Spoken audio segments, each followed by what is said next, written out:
Hello, welcome to the first video of Pandora Books.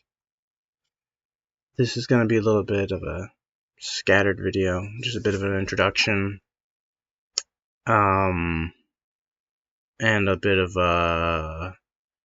going over what my plans are for this month.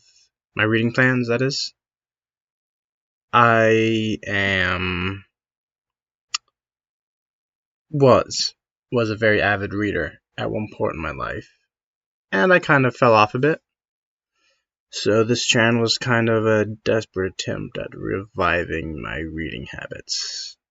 I've already started, and we'll see what happens. Making some decent progress. Read a lot more in this past month than I have probably in the past year, which is cool. But I don't know, I've just been watching Steve Donahue and I'm forgetting on his name now, the hedgehog, the cartoon hedgehog guy. I feel really bad, I can't remember his name, but they both make excellent videos, and they reminded me why I love BookTube, and why I love books in general. So, my name is Matthew. Pandora Books. Is that confusing? I don't care. The reason it's called Pandora Books is because,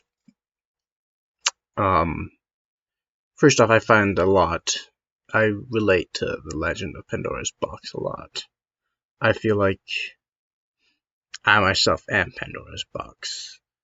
So much as if you open me up, there's no putting me back in again. Once you open me up as a person, I become comfortable around you. I can speak around you. You've unleashed hell. It's a bad time. And I feel literature is very much like that as well. Once you open up the door to reading, it's very difficult to close that door again, to put what's left in that box, to put what was in that box, that came out of that box, that is, back in. That's the way it should be, I think, because it's just such a beautiful hobby, such a beautiful pastime. Yeah, I'm just a regular dude who reads books. I can't offer you great, reviews. I'm not even going to review books, I'm just going to talk about books more so. I can't offer you these, brilliant, mind-breaking, revelations about, Hugo or something like that. But I can tell you what I think about those things and how it affects my life and all that jazz. Maybe that'll be fun to you, maybe it won't be. Don't know. I just noticed how closed my eyes are. Maybe I'm tired. Anywho, short little video today. Doing what I'm talking about is my reading plans. So I've kind of drawn up this whole idea where I set myself a very small goal. It might not be as small as I should set, but when you're starting out something you haven't done in a long time, or starting out something new, you can't set yourself a massive goal right away, I don't think. You gotta set yourself a goal that's small enough to achieve, but big enough that you actually have to try to do it. And you can't just do it easily. So the thing is, I will try to read every month one fiction book, one non-fiction book, and one book of either poetry or philosophy. So we'll start out with the two books of non-fiction that I am choosing between. I'm going to give myself another day to decide between them, but the first one is The Histories by Herodotus. It's a Penguin's classic. It's kind of old. It must be old because this is back in the USA. It says $3.95. I don't know when ever books have costed that much money. Founder edition, 1944 to 1964, right? Penguin's classic. Where does it say when it was published? It was first published in 1954 and reprinted with an index in the 70s. 1972. Cool. Who's the translator? We should probably check that out too. That's probably important. Where would it say that? It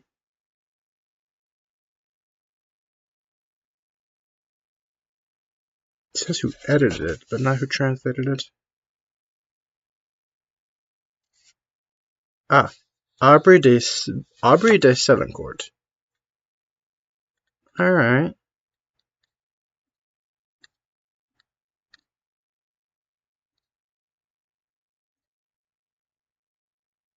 And A.R. Byrne. I don't know if they both translated it or just one of them did. Oh no, okay, translated by. Oh, I just should have read the back. It says everything on the back. Okay, guys. As you can tell, mine is a steel trap. Nothing gets past me. Translated by Aubrey de Selencourt, revised and with an introduction by A.R. Byrne. So, I've never read Herodotus before, or Herodotus, I don't know how to pronounce it, but I think that'd be fun. My second choice for nonfiction would be The First World War by John Keegan. This book has been on my shelf for a long time. I found the First World War to be fascinating. Probably one of the most, I'd say, like, you know how so many guys out there are like World War II guys? I'm a World War I guy, but like an amateur World War I guy. A really, really amateur World War I guy. So I wanted to read up on that and learn more about it so I could actually be a not amateur World War I guy. Then for poetry, I chose to do poetry because philosophy is a little beyond me for right now. I mean, I don't know. I would need to find a really interesting philosopher to keep me engaged at this point of my reading journey. Would be Selected Poems by Keats. Yes. I had 3 poetry books I was choosing from, and I let my sister pick for me. I think it was some poetry by Milton, another book by Gray, and then this one by Keats. The editor is George H. Ford, and I remember I read the introduction already, and he did say he has it selected in, like, selected poems in chronological order, and then, oh, what's that word?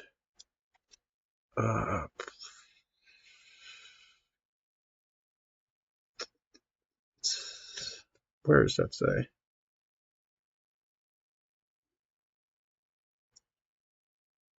Alright, I'll just read it all. There's much disagreement about the most suitable way of arranging Keats's poems for reading. In the present text, the experiment is made of printing the sonnets separately from the other poems. The aim is both to avoid clutter among the poems and to present the sonnets as representative of Keats' achievements in microcosm. So that's what I was looking for, sonnet. So his sonnets and his poems are separate in here. There's a little principal dates of Keats' life. I always like reading that because it's always very sad. Mostly really sad. I never read different authors, dates in their life. Because always like, yeah, he got sick, his dad died, his mom died, his girlfriend broke up with him, his other girlfriend doesn't love him actually and cheated on him, his wife died, and he died at the age of 30. Except with Keats, he died at the age of 24. So, it's always, that was the experience reading the Zola one, where Zola had a decent life, I guess, it seemed like, but pretty miserable. And for fiction, we have Gabriel Garcia Marquez, Love in the Time of Cholera. I've already started this book. I'm 35 pages in, and I'm loving it. It's very good so far. Beautifully translated, I guess. I don't know what it's like in Spanish, because I don't read Spanish or speak Spanish, but if it's anything like a translation, and it's probably even better in the original language. It's beautiful. Poignant, I don't know what that word means. Actually, I shouldn't use it.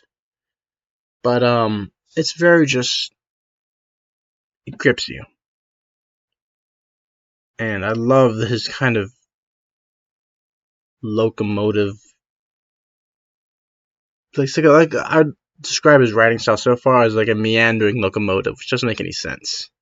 You can't meander in a train, you can't wander about the train, but if the train somehow transcended tracks, Like, it's moving forward at all times. It's never stopping. It keeps on going and going. But it's taking its time, and it's taking some little twists and turns and curves. It's wandering about. But there is power behind it, and emotion. And it's old-fashioned. It's an old-fashioned train, one of the big smokestacks. Not those weird electric trains that are far better for the planet, but not as cool looking. I don't know. And for the last thing, a surprise. We have this bad boy. Vinland Saga Deluxe Edition, Book 1, by Makoto Yukimura? Makoto Yukimura?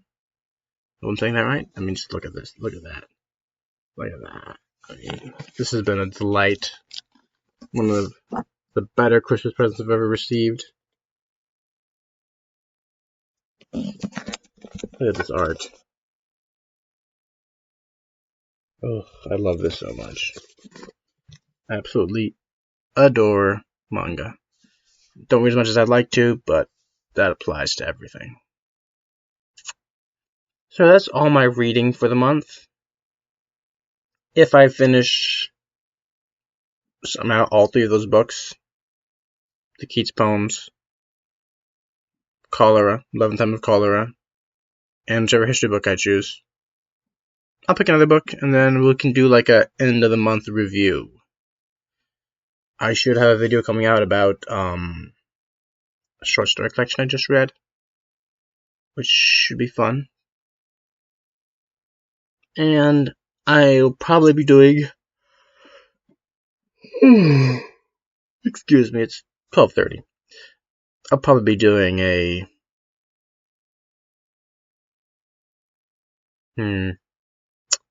Oh yeah, new BookTuber tag, whatever it's called, BookTube newbie tag, eventually.